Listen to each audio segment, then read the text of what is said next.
Good morning, everybody. How's everybody doing? Great. Everybody know that this is Tia's Way, and I am the president of Tia's Way, and I am Tia's mother. Today is actually the anniversary of Tia's death. It has been 2 years. So we're going to take a little time out to send some balloons up to her.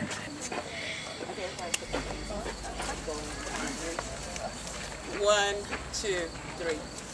Hey, Tia. I got my annual exam, just thought life was life, and then I got a phone call that evening. And my gynecologist said, I need you to come back in next week because we found abnormal cells.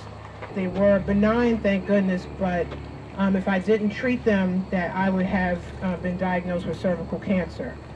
And we have to tell our girls, I'm glad, you know, one young lady's gonna come up who had the HPV shot. So they didn't have all this. I'm 35, and I sound like I'm old, but they didn't have all this when I was growing up.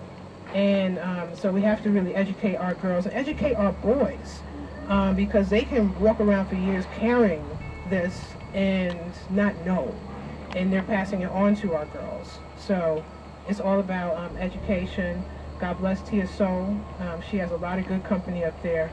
And I'm sure my mother has crossed paths with her, and they're looking down on us today.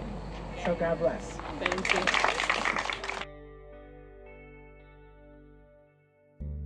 The reason there's no test is because it's a disease of the skin, and there's no way to get a skin sample. I don't know any guy who might want to volunteer for the testing on that. I can't imagine it'd be comfortable. So again, it just really stresses how much it's important for us to be in control, to know the different strains, to advocate for your health.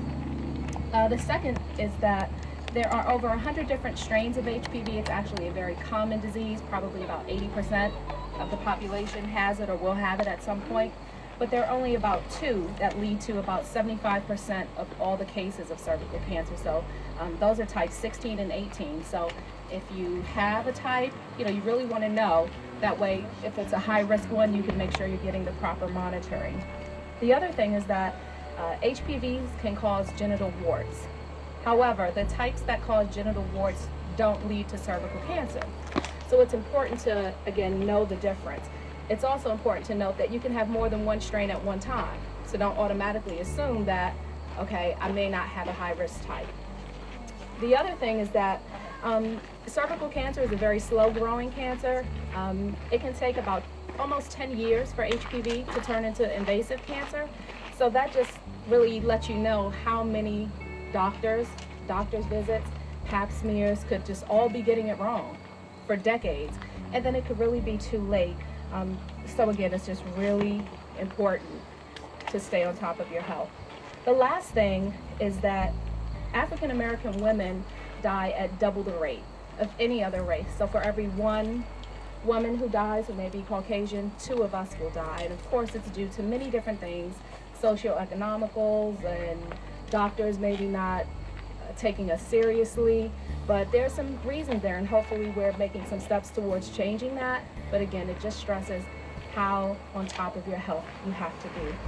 So I'm just wanted to do a quick recap of that, and I'm gonna now let Taylor come and talk about her shot with Gardasil. I'm one less. My experience with the Gardasil shot was terrifying because I don't like shots, and you have to get 3 shots in a 6-month period. But however, even though I'm not sexually active, I'm protected from 2 types of HPVs, in which is cause 70% of cervical cancers, as well as types that can cause genital warts. Gardasil should be given before you become sexually active. If you can be given through your pediatrician as young as 9 years old, I'm proud to say that I'm one less.